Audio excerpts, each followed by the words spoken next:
Futebol de Verdade com António Tadeia.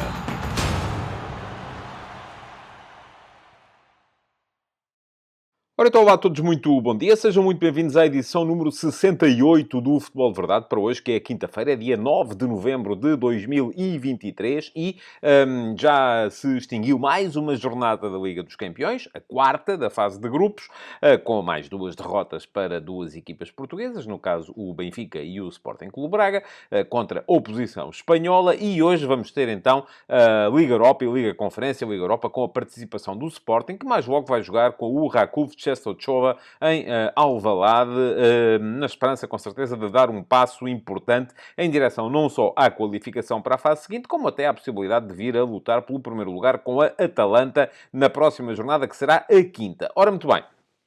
Ontem, tal como vos disse, tivemos Liga dos Campeões e, portanto, tendo o Benfica perdido por 3-1 com a Real Sociedade em San Sebastián e o Sporting Clube Braga perdido por 3-0 com o Real Madrid no Santiago Bernabéu, foram dois jogos que não correram bem para as cores portuguesas.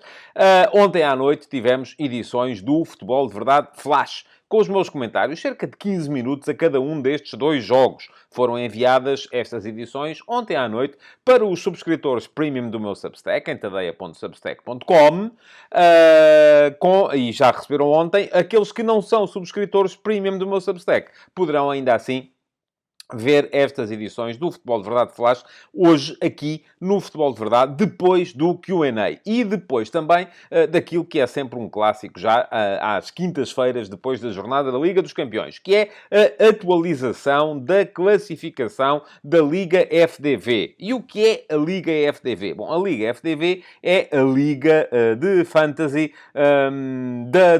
da comunidade do Futebol de Verdade. Foi uma ideia que nasceu no meu servidor de Discord, por alguns dos mais entusiastas do Fantasy Football que por lá há. Até temos uma chatroom também para discutir Fantasy Football. E essa ideia nasceu ali e foi criada então uma liga à qual todos vocês podem aderir, embora para ganhar prémios no final da temporada tenham que ter sido já subscritores premium do meu Substack. Mas, de qualquer modo, para concorrer, toda a gente pode concorrer, e eu daqui a bocadinho, quando eu der aqui a classificação atualizada, já com os resultados de ontem, aquilo que podem também ver é o código de acesso, porque se já tiverem uma equipa a participar no site da UEFA ou na app da UEFA Champions League, na Fantasy League da Liga dos Campeões, basta juntarem-se à nossa liga e até, quem sabe, eventualmente passarem para a frente. Devo dizer-vos que eu esta semana, como tive uma semana um bocadinho mais atribulada, esqueci-me completamente de fazer transferências. Esqueci-me completamente de fazer substituições. Tinha muito aquela ideia de vender o Jude Bellingham esta semana, porque já se sabia que ele não ia jogar, em princípio, não é? Queria muito despachar o Ulrich, o guarda-redes do Bayern, porque o Manuel Neuer está de volta. Portanto, tinha pensado nisso, mas não fiz. Acabei por não fazer rigorosamente nada. A equipa entrou com o Bellingham, entrou com o Lautaro Martínez, que ontem foi suplente a capitão de equipa, porque tinha sido o meu capitão na semana passada. Mas, apesar de tudo, fiz a melhor pontuação das 4 jornadas que até aqui. Portanto, isto vem dizer muito da minha capacidade para ser jogador de fantasy football, que é praticamente nula. Estou ainda alegremente ali por volta do meio da tabela. E vou agora passar a dizer-vos quem são os melhores concorrentes da Liga FDV. Já está aí, aliás, a aparecer à vossa frente a lista dos primeiros. O primeiro é o Captain Subs, com a equipa Mean Machine, tem neste momento 323 pontos. O segundo é o Pedrinho, com a equipa FC TD5, com 318. O terceiro, o Guilherme, com o Bochum in Champions League, com 317. O quarto, o Nuno Alves, com a equipa Boémios 04, não sei se é do Schalke, e se é do Schalke temos aqui uma rivalidade entre o Nuno Alves e o Guilherme. E o Boémios 04 tem 312 pontos. E depois, em quinto lugar, ex-aequo, aparecem o António Silva, com a equipa Caxinas, e o Eddy, com a equipa Mai Benfica. Ambos têm 309 pontos. Temos 3 concorrentes no sétimo lugar, todos com 305 pontos. São eles o Hugo Barrias, com a equipa Class on Grass, o Mirinho, com a equipa Mirinhos Futebol Club, e o Francisco Barbosa, com a equipa Chico_TH. Por fim, 10º lugar, André Gomes, com a equipa Dar Tudo, 301 pontos. 11º, o Toininha87, com a equipa Fustigadores, 300 pontos. E 12º, ex aequo, o Bruno, com a equipa Farináceos, e o Avarel 85, com a equipa Sport Avarel. Ambos têm 297 pontos. Os meus parabéns a todos aqueles que têm estado a pontuar bem. Votos de encorajamento para aqueles que nem por isso. E fica aí também o código para poderem aceder à nossa Fantasy League, à Liga FDV, se já tiverem equipas feitas, porque senão já vão com 300 pontos de atraso para os primeiros, já não vai ser fácil. O código é este mesmo, 30G7AN8X08. Vou repetir, 30G7AN8X08. É só terem a vossa equipa e depois pedirem para aderir à Liga FDV, incluindo este código, e automaticamente serão incluídos na classificação geral desta nossa Liga. Eu estava só aqui a ver se conseguia perceber, porque não tomei nota de qual é a minha posição neste momento. Espero ter subido, muito francamente. Sou 63º. E subi, de facto. Portanto, às vezes, isto vem provar que os treinadores, quanto mais mexem, mais as neiras fazem. E eu, neste caso, não mexi, não fiz nada, esqueci-me, nem abri a app, não tive tempo, e isto acabou por me permitir a melhor semana das 4 que esta Liga já tem, e uma subida na tabela geral para o 63º lugar, o que não é nada mau, tendo em conta que neste momento temos, deixem-me cá ver quantas pessoas temos a participar. Não consigo perceber por aqui. Enfim, há de haver uma maneira... está aqui em cima. 232 membros na Liga FDV.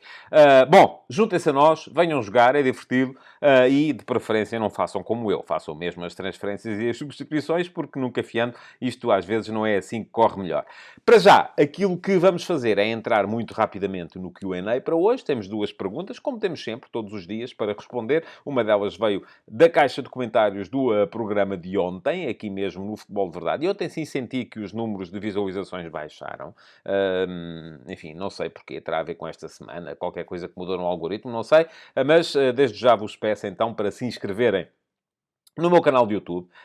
Fica aqui o link para poderem fazê-lo. Vão lá, inscrevam-se, é clicar em cima do botão que diz inscreve-te aqui, depois ativarem as notificações, clicando em cima do sino. Uma das justificações para as visualizações terem descido é o facto de ontem, mais uma vez, o programa não ter ficado pronto ao 12h30. E hoje vamos a ver, estamos aqui numa luta para conseguir ter tudo pronto ao 12h30, porque há tempo de edição, de renderização, de upload, de aprovação, enfim, é tudo muita coisa e às vezes isto atrasa. Bom, mas vamos a ver se hoje conseguimos. Mas vão lá, inscrevam-se, ativem as notificações para serem avisados sempre pelo YouTube quando há novos conteúdos no canal. E, além disso, deixem-me também sugerir-vos que deixem comentários na caixa de comentários, deixem perguntas para eventualmente serem selecionadas para o Q&A de amanhã e deixem o vosso like no programa. É importante também que isso aconteça, porque aí o algoritmo do YouTube vai perceber que há malta que gosta e vai mostrar a mais gente. Isto é, naturalmente, para o YouTube, é sobretudo negócio, é manter gente ligada. É por aí que a coisa funciona.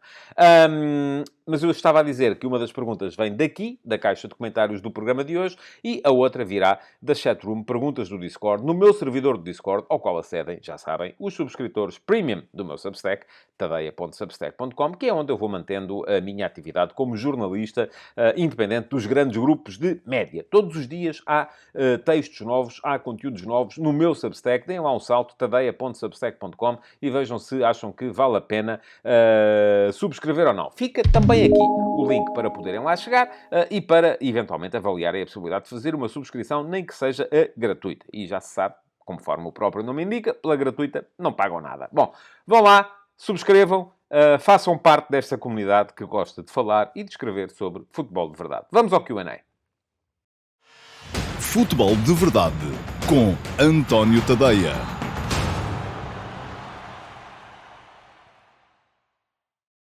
Ora, vamos lá então responder às 2 perguntas que selecionei para o programa de hoje. E vou dar respostas necessariamente um pouco mais breves, porque já sabem, no final deste programa há 2 edições do Futebol de Verdade Flash para ver, aquelas que são relativas aos jogos Real Sociedade 3, Benfica 1 e a Real Madrid 3, Sporting Clube Braga 0. Isso adiciona quase meia hora ao programa de hoje e para o programa não ficar muito longo e fastidioso, então hoje vamos ter respostas um bocadinho mais breves do que têm sido as respostas às perguntas que me têm vindo a ser deixadas no meu canal de YouTube e no meu servidor de Discord e que depois eu seleciono para aqui, para o Q&A. A primeira pergunta já está aí à vossa frente, é que veio do YouTube, veio do Helder Neto.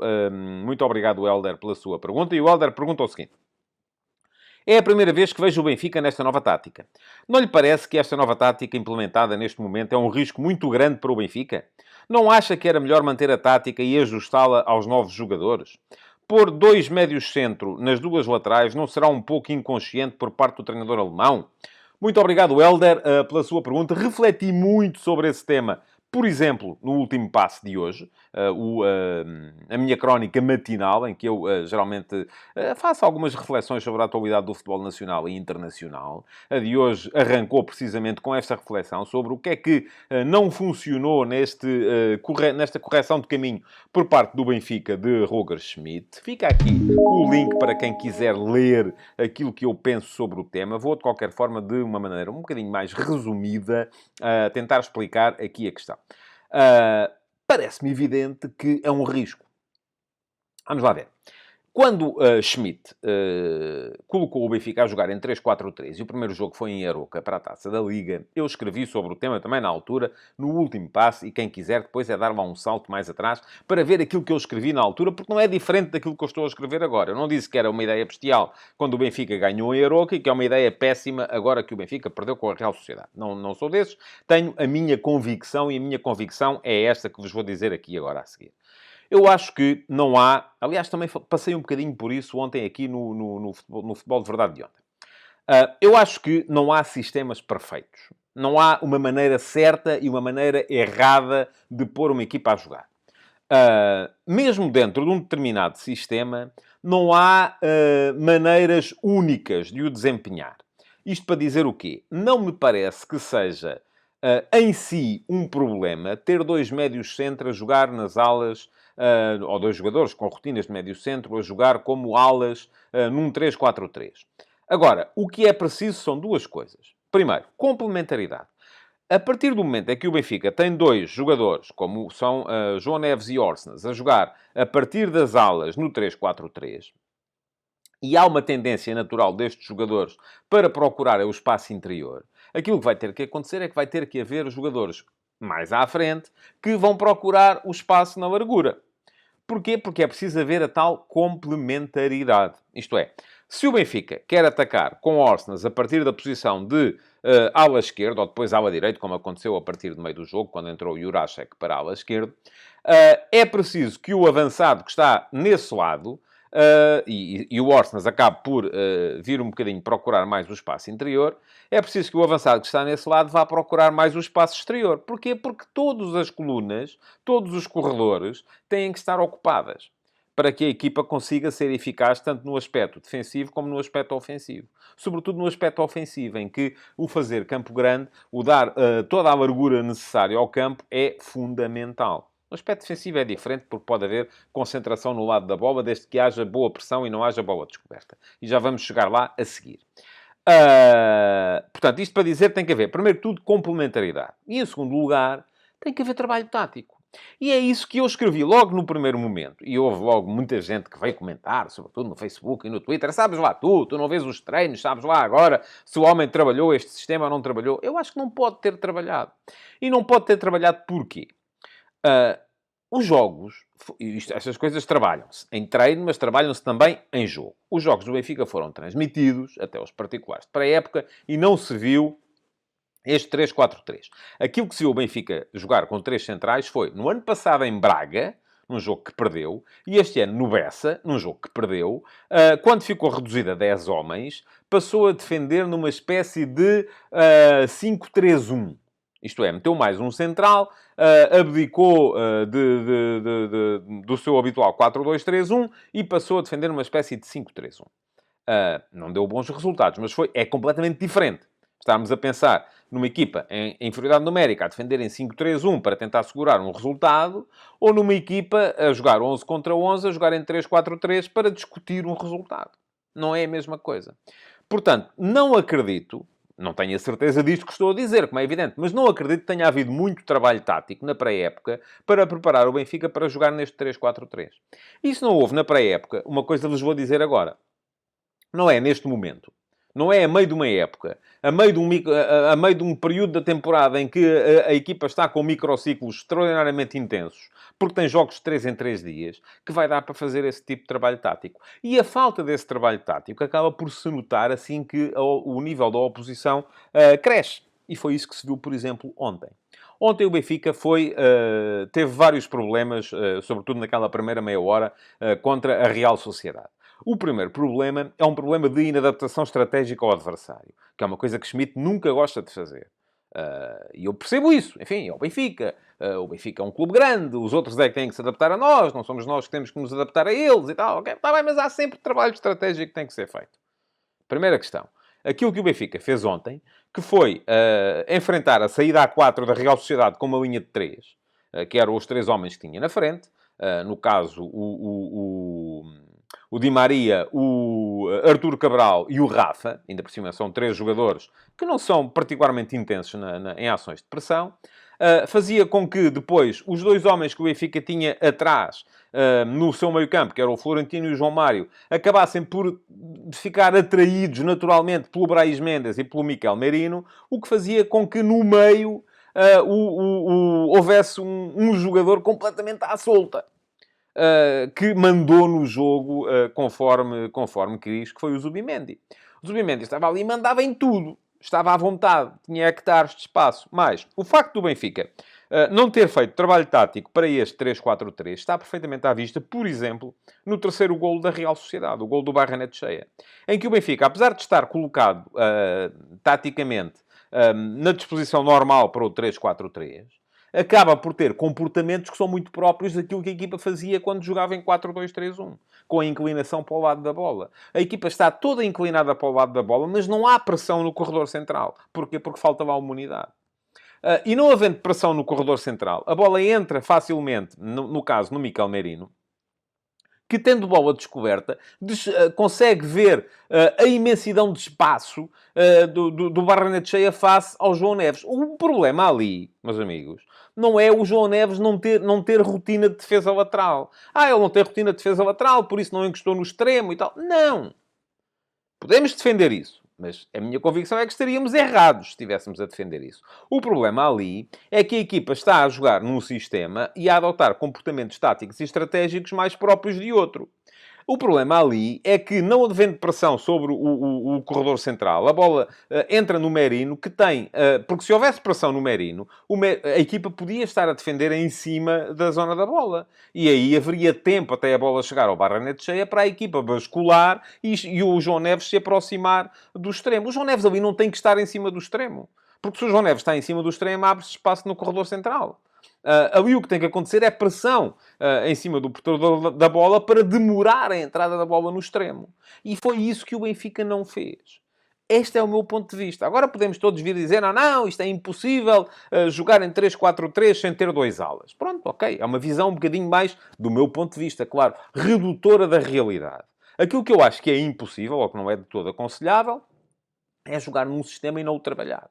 É jogar num sistema e não trabalhar a sua dimensão estratégica perante o adversário que se tem pela frente. Isso é que torna a coisa muito mais complicada. Depois, ouçam, isto pode funcionar de tantas maneiras. Então o Manchester City não teve sucesso a jogar com o John Stones, a defesa central, e a avançar para o meio-campo.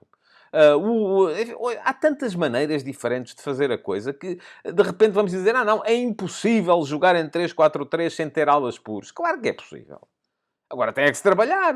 E o Benfica não teve, em andamento, possibilidade de trabalhar essa adaptação, e por isso é que eu acho que, assim que o nível da oposição subiu um bocadinho, as debilidades, não é do sistema, é da capacidade do Benfica se adaptar a ele, acabaram por se tornar mais evidentes. Eu estou convencido, mas enfim, já sabem, amanhã vamos ter Futebol de Verdade Report. Vai sair amanhã. E o Futebol de Verdade Report, que é o meu programa semanal de análise tática, que é entregue apenas aos subscritores premium do meu Substack, a edição desta semana vai ser uma antecipação tática do Benfica Sporting de domingo. E eu, neste momento, já começo a ficar mais... Aliás, já estava convencido disso ontem à meia hora de jogo. Que o Schmidt ia voltar ao 4-2-3-1. Já começo a estar convencido que o Benfica se vai apresentar em 4-2-3-1 no derby. Posso estar enganado. Enfim, não estou dentro da cabeça do homem, não posso adivinhar. Mas, na minha cabeça, é isso que faz sentido neste momento. E vou explicar amanhã porquê. No Futebol de Verdade Report, quem quiser ter a certeza que recebe o programa, já sabe, é só fazer a subscrição, mas aí tem que ser a subscrição premium do meu Substack, em tadeia.substack.com, o link já ficou lá atrás, estará aí na descrição do programa, a subscrição premium custa-vos 5 € por mês. Ou então, se quiserem aproveitar 2 meses de desconto na promoção para quem se compromete durante um ano com o meu jornalismo, são 50 € por um ano, com 2 meses completamente à borla. E posto isto, entramos na segunda pergunta de hoje. E a segunda pergunta de hoje é a que vem do meu servidor de Discord. Um servidor ao qual acedem os subscritores premium do meu Substack, em tadeia.substack.com. Hoje escolhi uma pergunta do Jorge Fernandes, e quero agradecer ao Jorge por ter sido particularmente ativo na colocação de perguntas. Já vi que tinha lá várias. Escolhi esta. E o Jorge pergunta o seguinte. Boa tarde, António. No caso do Sporting ganhar o próximo jogo com o Benfica, ficará com 6 pontos de vantagem sobre o Benfica e Porto e 8 sobre o Braga. Sendo assim, fica com o campeonato bem encaminhado. Isso é verdade. Se ganhar, fica com o campeonato bem encaminhado, sem dúvida nenhuma. Caso esta vantagem se mantenha até janeiro, quando vão perder os jogadores para a CAN e para a Taça da Ásia, acha que o Sporting devia ir ao mercado de janeiro para precaver a perda destes jogadores ou do Gonçalo Inácio por um dos tubarões europeus, ou a solução está em casa? Muito obrigado, Jorge, pela sua pergunta. Estamos aqui a elaborar numa série de conjecturas. O Sporting ganhar, os outros coisas, a vantagem manter-se. É muito cedo para estarmos a pensar nesse tipo de lógica. Para já, a realidade do Sporting é a do jogo de mais logo contra o Rakov. Tem de ganhar para conseguir manter, pelo menos manter a igualdade pontual contra o Sturm Graz, ou a diferença pontual para a Atalanta, dependendo do resultado entre Atalanta e Sturm Graz, mantendo assim em aberto a possibilidade de ser ainda primeiro do grupo e voltando a ganhar algum favoritismo para a possibilidade de se apurar para a fase seguinte da competição. Mas, vamos presumir, eu acho que a estratégia de ataque do Sporting ao mercado de janeiro não deve divergir em função daquilo que for a realidade da equipa no campeonato, nessa altura. Até porque, vamos lá ver, muito dificilmente a coisa vai estar muito... O Sporting ou vai estar 3, 4 pontos à frente ou vai estar 3, 4 pontos atrás. Não vai estar 20 pontos à frente, nem 20 pontos atrás. Portanto, a partir desse momento, tudo vai ser absolutamente... vai estar tudo em cima da mesa. O Sporting pode ser campeão, pode não ser campeão. Pode se qualificar para a Liga dos Campeões, pode não se qualificar para a Liga dos Campeões. E, perante isto, a possibilidade de se poder ou de não se poder acaba por obrigar ao mesmo tipo de esforço. E isso é feito em função da avaliação daquilo que é a realidade da equipa neste momento. E a realidade da equipa neste momento, do meu ponto de vista, é que continua a faltar um médio.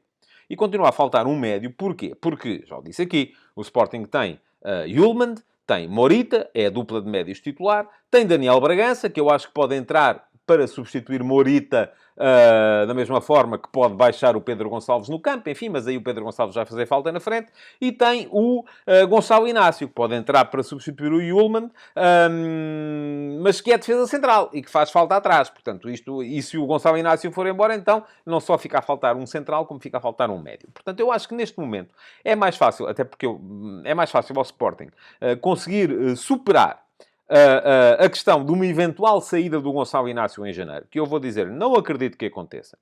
Mas se o Gonçalo Inácio sair em janeiro, há mais opções para o Sporting na linha defensiva. Porquê? Porque já lá estão aqueles que são os 3 titulares neste momento. Diomande, embora Diomande vá embora para a Taça da Ásia durante o mês de janeiro. Mas pronto, temos no Sporting neste momento tem Diomande, Coates, Gonçalo Inácio, Mateus Reis pode fazer central esquerdo, Santos Juste, o Luís Neto ainda, eventualmente, e, enfim, depois aí sim haveria os miúdos da equipa B, da segunda equipa. Se o Gonçalo Inácio eventualmente sair... com o Diomande na Taça da África, o Sporting ficaria ali um bocadinho curto, de facto, com Santos Juste, que já se sabe que fisicamente às vezes fracassa, ou falha, ou claudica, Coates e Mateus Reis, com o Luís Neto como dobra. É pouco, de facto. Mas eu acho que o Gonçalo Inácio não vai sair. Portanto, aquilo que me parece a mim é que, pelo menos em janeiro, aquilo que me parece a mim é que o ataque do Sporting ao mercado para janeiro é sobretudo, ou devia ser sobretudo, na busca de mais um médio. Porque é aí que a coisa continua curta. Eu já achava que a coisa estava curta na época passada, e da época passada para esta época o Sporting perdeu o Ugarte e contratou Yulman. Manteve Morita, passou a ter Bragança, que não tinha na época passada, porque o Bragança esteve lesionado a época toda, mas continuo a achar que ainda falta ali mais uma unidade para o Sporting poder encarar os jogos e esta sucessão de jogos de outra forma. E, portanto, creio que deve ser para aí que devem ser endereçados os esforços do Sporting no ataque ao mercado de janeiro. Quer Gonçalo Inácio saia, quer Gonçalo Inácio não saia, como eu acho que não vai sair. Porquê? Porque é aí, de facto, que a equipa me parece estar mais curta. Bom, respondidas as duas perguntas de hoje no Q&A, já sabem, vamos ficar ainda com as duas edições de ontem à noite do Futebol de Verdade Flash em reposição. Quem já é subscritor premium do meu Substack já recebeu e, portanto, já viu com certeza. Quem não é, pode ver a partir de agora, na ponta final do Futebol de Verdade de hoje, a minha análise em 15 minutos cada jogo ao Real Sociedade 3, Benfica 1 e ao Real Madrid 3, Sporting Clube Braga 0. É já a seguir, fiquem por aí. Futebol de Verdade com António Tadeia.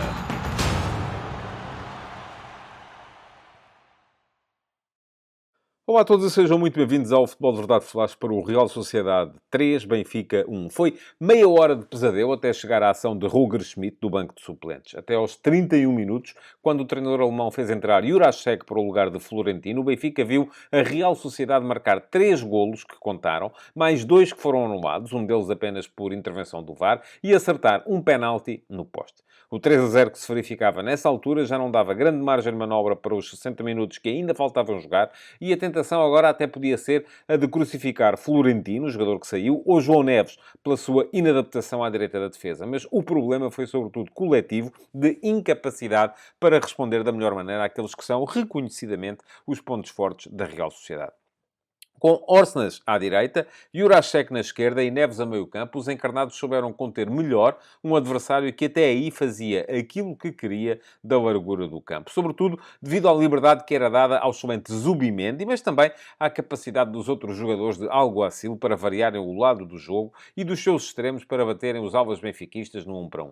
Até final, o jogo só viu mais um golo e foi o Benfica que o marcou por Rafa a abrir o segundo tempo. Mas assim que os bascos viram o resultado, já nem digo em perigo, mas pelo menos em suspenso, voltaram à modo de cima e a mandar no relvado, ainda que sem apertar e acelerar tanto como tinham feito na primeira meia hora. Se por alturas da entrada de Jurasek até se admitia que o Schmidt sacrificasse um dos centrais para voltar ao seu plano original, o 4-2-3-1 com que foi campeão, a verdade é que o Benfica foi até ao fim com o 3-4-3, necessariamente pouco trabalhado, um sistema cujas lacunas ficaram à vista assim que teve pela frente um adversário de um nível superior ao Aroca ou aos Chaves. Artur Cabral, Di Maria e Rafa eram curtos para a saída a 4 da Real Sociedade. E se depois Florentino e João Mário iam encaixar em Merino e Brais Mendes, sobrava sempre Zubimendi, um patrão à vontade para ir buscar Cubo ou Barrenetxea na largura ou ainda para ligar com o móvel Oyarzabal por dentro. O Benfica parecia um bombeiro desesperado com focos de incêndio uns atrás dos outros e via a baliza de Trubin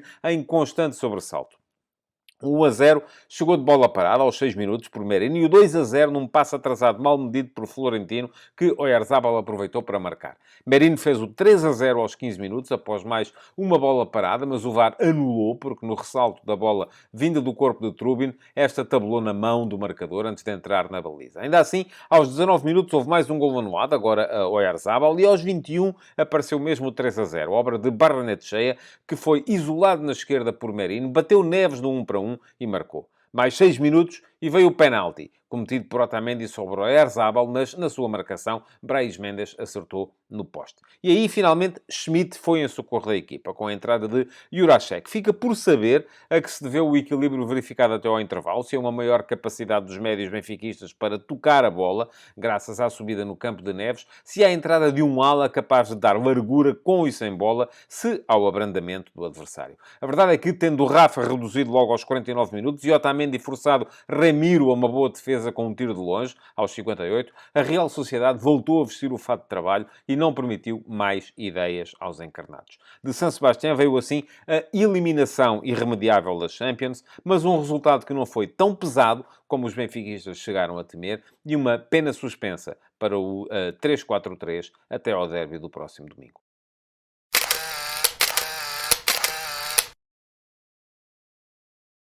Ora, vamos lá então fazer a fotografia tática deste Real Sociedade Benfica. Ambas as equipas fizeram apenas uma alteração relativamente aos jogos das últimas jornadas dos seus campeonatos.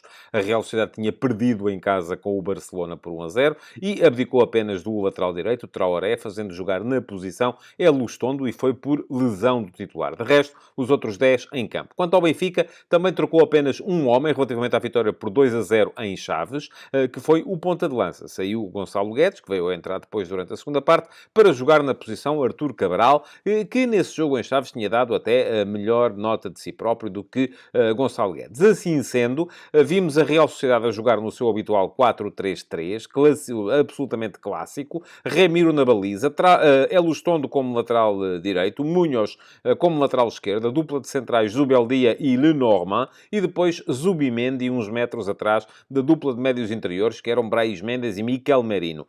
Kubo, o japonês Kubo, bem aberto na direita, Barrenetxea a jogar pela esquerda e Oyarzabal como ponta de lança móvel, que saía muito da posição, mas era um craque na arte de ligar com os jogadores do meio-campo. Quanto ao Benfica, manteve Roger Schmidt o 3-4-3, que experimentou nas últimas duas partidas, com Trubin nas redes e depois três centrais, António Silva na meia-direita, Otamendi pelo corredor central e Morato na meia-esquerda. João Neves voltou a começar como ala direito, mas teve muitas dificuldades para conter Barrenetxea.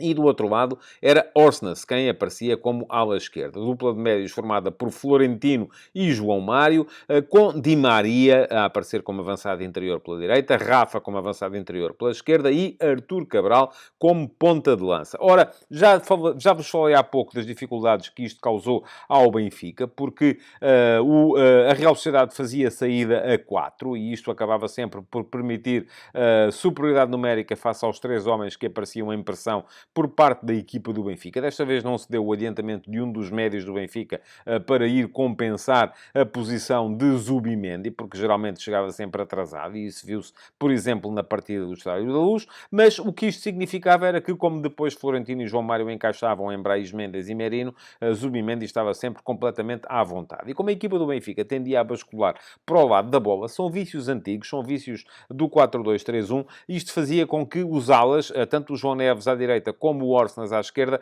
acabassem por estar sempre muito dentro quando a bola estava do outro lado. E isto, perante uma equipa que tinha muitas vezes bola descoberta e que era muitas vezes capaz de fazer variações de flanco através de Zubimendi, significava que tanto o Kubo perante Orsnes como o Barrenetxea perante João Neves tinham muitas vezes espaço para embalar e para aparecerem no 1 para 1. Muitas dificuldades, portanto, que Roger Schmidt começou a corrigir ao minuto 31. Sacou Florentino, que já tinha visto um cartão amarelo e tinha feito um passe mau que gerou o segundo golo da equipa da Real Sociedade.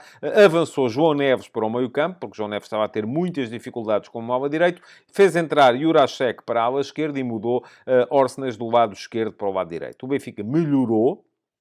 Mas atenção, isto também pode ter tido que ver com o facto da Real Sociedade ter abrandado. Quando o Benfica chegou ao 3-1, ainda tentou Schmidt reavivar a esperança da equipa, trocou Artur Cabral por Musa, ponta de lança por ponta de lança, ao minuto 64, e depois tardou muito a voltar a mexer. Só mesmo a 5 minutos do fim é que fez mais 3 alterações, e todas elas também sem cariz de alterações táticas. Porquê? Porque saiu Di Maria para a entrada de Gonçalo Guedes, saiu João Mário do meio-campo para a entrada de Chiquinho, para a mesma posição, e saiu Rafa também da frente para a entrada de Tenkstedt, também na mesma posição. Portanto, não mudou nunca o Benfica, manteve sempre este 3-4-3 até final, deixando até a ideia de que ele poderá vir a ser experimentado mais uma vez no derby contra o Sporting. Quanto à Real Sociedade, fez as suas alterações em momentos, em 3 momentos também. Porquê? Porque ao minuto 70 trocou Kubo por Carlos Fernandes, que foi para a ponta de lança, levando à mudança de Oyarzabal para o corredor direito e trocou ainda Brais Mendes por Torrientes, que foi jogar também na zona do meio-campo. Depois, ao minuto 77, Barrenetxea deu lugar à esquerda do ataque a Zakarian e, por fim, ao minuto 85, ainda se deu a troca de Elustondo por Odriozola, mas também este foi jogar para a defesa direita, portanto, não mudou nada durante o jogo Imanol Alguacil e não precisou, porque ganhou tranquilamente.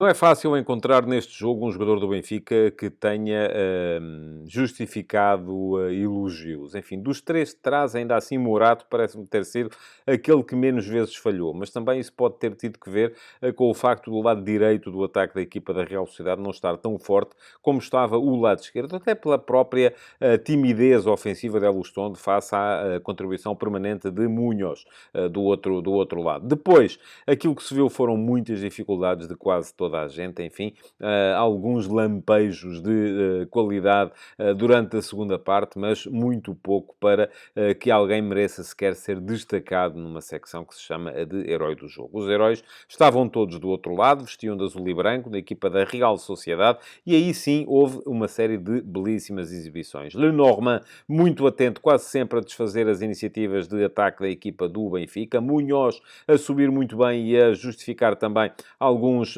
elogios. Mikel Merino fez mais um jogo fantástico, tal como já tinha feito no Estádio da Luz, no jogo da terceira jornada. Oyarzabal, extraordinário também a ligar jogo por dentro. Melhor Barrenetxea na esquerda do ataque do que Kubo no lado direito, mas para mim o craque desta equipa, o jogador que de facto me enche sempre as medidas e hoje voltou a fazê-lo, é o médio-centro Zubimendi. É um jogador que gera partida de cadeirinha, que mete a bola onde quer, tem uma inteligência futebolística extraordinária, define quase sempre os melhores caminhos para a equipa poder atacar e é muito em função dele que esta Real Sociedade joga o muito que joga nesta temporada. Portanto, herói do jogo, Zubimendi.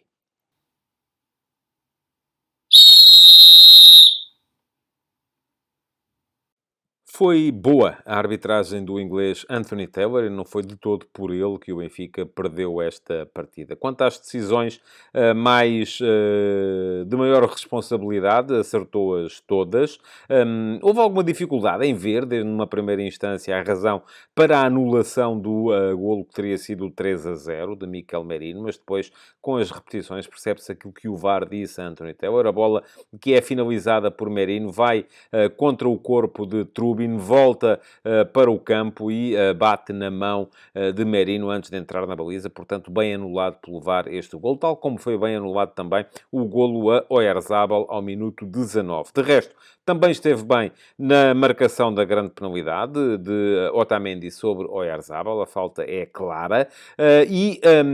Poderiam, eventualmente, se o jogo tivesse sido um bocadinho mais igualado, os benfiquistas protestar a possibilidade de um bloqueio de Lenormand a Orsnes no primeiro golo da Real Sociedade, que é marcado por Merino no momento em que a bola chega a Munhoz e isso acaba por permitir a Munhoz o espaço para fazer o cruzamento para a finalização de Merino, que não estava, nem pouco mais ou menos, em posição de fora de jogo. De qualquer modo, parece-me que esteve bem Anthony Taylor ao validar, porque foi um bocadinho mais Orsnes que tentou tirar partido da situação e tentar encontrar aquele bloqueio para justificar o facto de não ter chegado à bola e de se ter atrasado na disputa da bola com o lateral esquerdo da Real Sociedade. Portanto, arbitragem sem erros, boa do inglês Anthony Taylor. Futebol de Verdade com António Tadeia.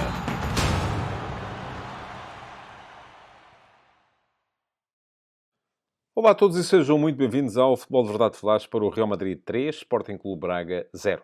Um penalti falhado por Álvaro de Jaló, logo aos 5 minutos, acabou por marcar uma entrada em falso do Sporting Clube Braga no Santiago Bernabéu, em partida na qual Artur Jorge quase via recompensada a ideia de, pela primeira vez esta época, baixar o bloco da sua equipa. A jogar mais recolhido do que é habitual e a apostar na velocidade de Bruma e nas subidas dos laterais, sobretudo Borja, a equipa bracarense manteve o Real Madrid em sentido nos primeiros 20 minutos, nos quais não escandalizaria sequer que se tivesse adiantado. Mas acabou depois vitimada por deficiências claras na reação à perda e na transição defensiva, avolumadas no momento em que se viu a perder e numa segunda parte em que o relevado pareceu sempre demasiado grande para as suas aspirações e capacidades.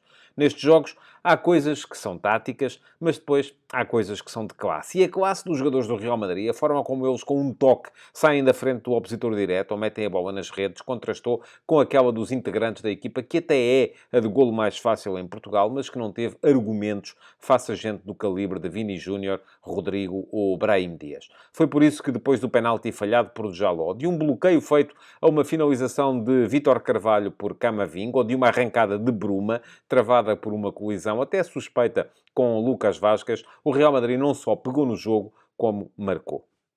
O desenho da jogada do 1-0, feito aos 27 minutos por Brahim Dias, após triangulação que envolveu Mandi e Rodrigo, foi excelente, mas também expôs a rigidez dos centrais bracarenses, hoje reforçados com a presença de Vítor Carvalho, para transformar a linha de 4 em linha de 5. E ainda que o 1-0 tenha persistido durante meia hora, dos 27 aos 58 minutos, já se via que era urgente mudar o plano inicial para os portugueses poderem discutir o jogo. À medida que a partida avançava, as distâncias entre linhas do bloco bracarense aumentavam. Os da frente já não voltavam. Os de trás não se sentiam confortáveis a jogar mais subidos. E quem via aumentar o espaço que tinha de cobrir eram os médios. Artur Jorge preparava-se mesmo para mudar as coisas quando levou 2 socos seguidos que acabaram com o combate. Mas nem podia dizer-se que eles tenham sido inesperados. Lançado atrás da última linha bracarense, Vini já tinha oferecido 2-0 a Brahim Dias, apenas para ver Mateus negar-lhe o prazer do bis. Mas 3 minutos depois, quando Vazquez ganhou a linha de fundo, Vini já não teve dificuldades em sair da frente de um fonte mais lento a reagir à mudança de direção e em fazer ele próprio o 2-0.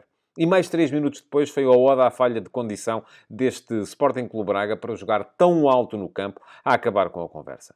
Rodrigo conduziu por uns bons 50 metros sem que ninguém se lhe atravessasse ao caminho, tocou em Vini, que atraiu Fonte e devolveu a bola por uma picadinha de belo efeito sobre o guarda-redes. Com 3-0, já não havia mais conversa. O Real rodou, ainda perdeu mais uns quantos lances de perigo, mas o jogo acabou como tinha começado, com um espanhol vestido à Sporting Clube Braga à beira do golo. Se Djaló já não estava em campo, desta vez foi Abel Ruiz, que na altura já formava dupla de pontas de lança com Banza, a cabecear para uma grande defesa de Lumin. O 3-0 não ajudou, mas o saldo do dia do Braga, afinal de contas, nem foi mau, porque o Nápoles não ganhou ao União Berlim e a qualificação para os oitavos de final ainda é possível.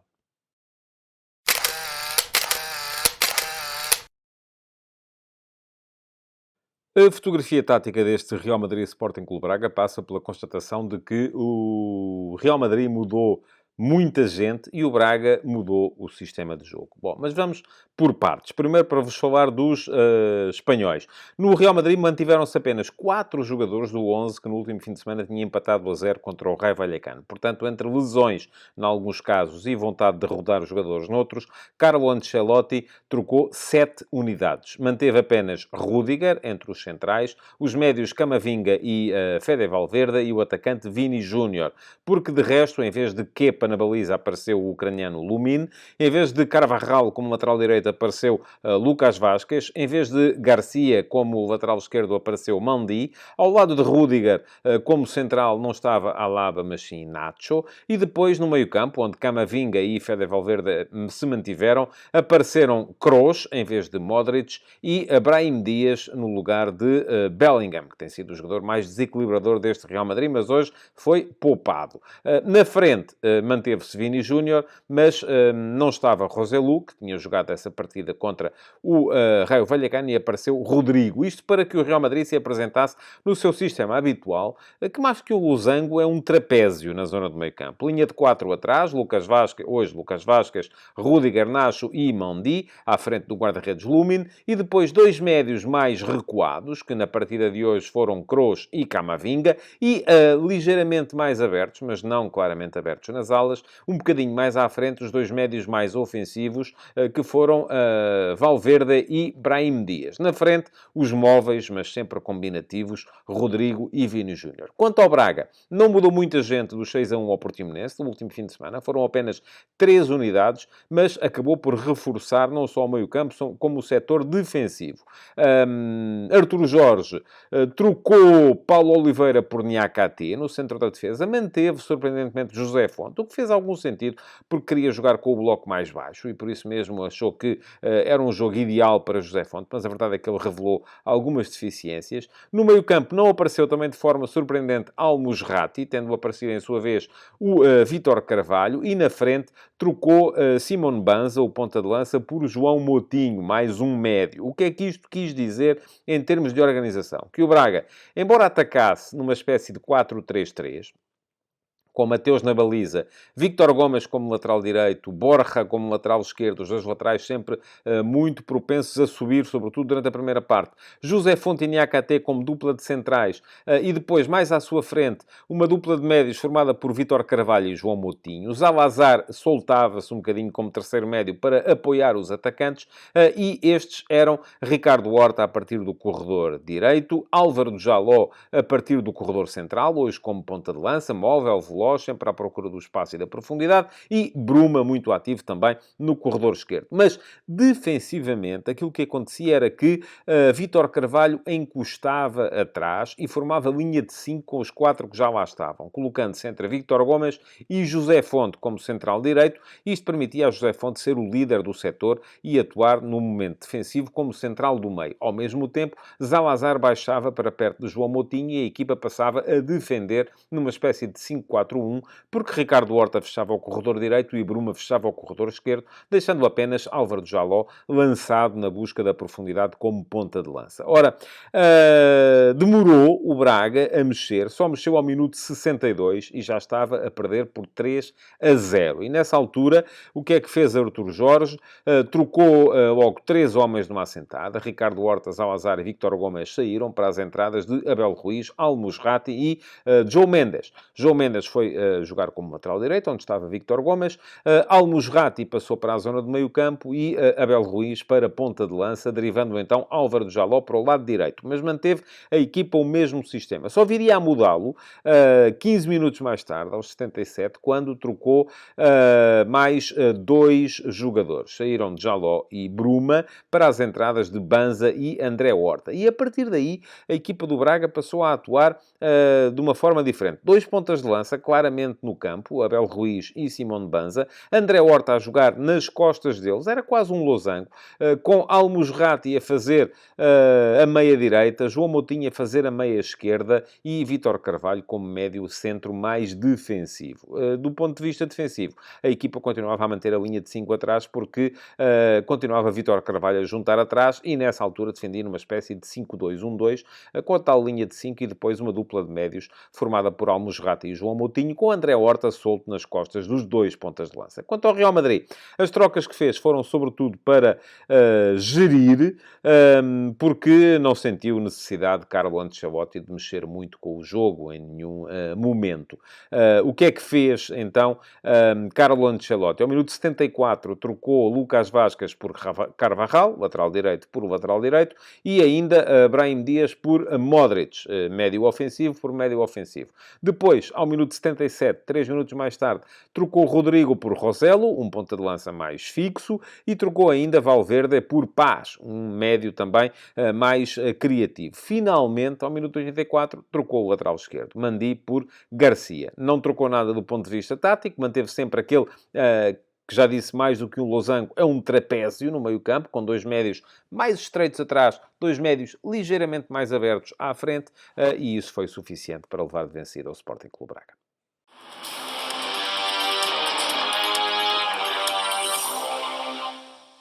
Houve elementos do Sporting Clube Braga a entrarem bem no jogo, mas não duraram os 90 minutos. Se nos cingíssemos aos primeiros 20 minutos, belíssima a exibição de Bruma, muito bem também Borja, bem também o Álvaro de Jaló, apesar da grande penalidade falhada, da mesma forma que Víctor Gomes também se mostrou bastante do ponto de vista ofensivo, os 2 laterais bastante ativos. Mas se tiver que avaliar os 90 minutos, o melhor jogador do Braga ainda foi João Moutinho. Moutinho, pela constância que foi mantendo. Ainda que, se olhe para o João Moutinho de hoje, ele já não tenha aquilo que era a sua principal imagem de marca enquanto jovem jogador, enquanto jovem médio, que era a capacidade em transição defensiva. Hoje, João Moutinho foi importante, sobretudo pela ação que foi capaz de manter com a bola, porque sem a bola não impediu o descalabro que foi a transição defensiva da equipa bracarense. Ainda assim, os heróis da partida de hoje estavam todos do outro lado e vestiam de branco.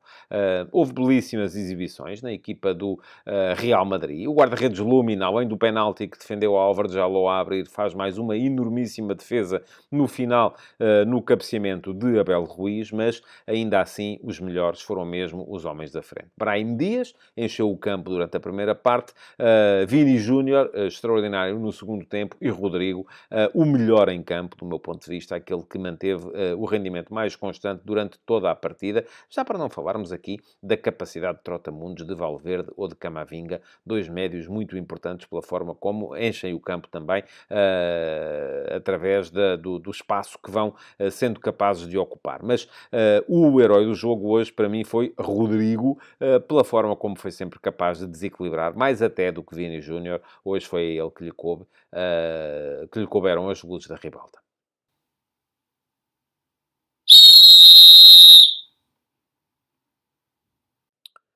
Fico com a sensação de que a arbitragem do turco Halil Umut Meler acabou por sofrer de um erro, que foi a não marcação de uma grande penalidade de Lucas Vázquez sobre Bruma ao minuto 20. Percebo que seja complicado. O Umut Meler já tinha marcado um penalti quando o mesmo Lucas Vázquez agarrou Borja depois deste triangular com Bruma logo aos 4 minutos. Penalti para o Braga, que depois Álvaro de Jaló acabou por desperdiçar ao agarrão. Ele é evidente, embora a queda de Borja tenha sido, do meu ponto de vista, também um bocadinho encenada, e se calhar isso acabou por pesar no subconsciente do árbitro naquele segundo lance. O segundo lance explica-se com facilidade. Há um lance em que Bruma já vai em direção à baliza e acaba por ser abalroado por Lucas Vázquez. Há quem defenda, e com certeza é essa a visão tanto do árbitro como do VAR, de que é uma colisão pura e simples, mas a verdade é que o Lucas Vázquez vai com as mãos à frente e acaba por haver também, além de uma colisão, um empurrão. Além de que, muitas vezes, quando a colisão é pelas costas, também é uma colisão, mas não deixa de ser marcada a falta. Do meu ponto de vista, era penalti sobre Bruma, mas não entendeu assim a equipa de arbitragem. Além de ser penalti, provavelmente seria segundo cartão amarelo para Lucas Vázquez e o jogo poderia mudar a partir desse momento. Não foi marcado e parece-me que esse foi o maior pecado da arbitragem deste árbitro turco, que de resto ninguém lhe criou problemas de maior. Futebol de Verdade, de segunda a sexta-feira, às 12h30.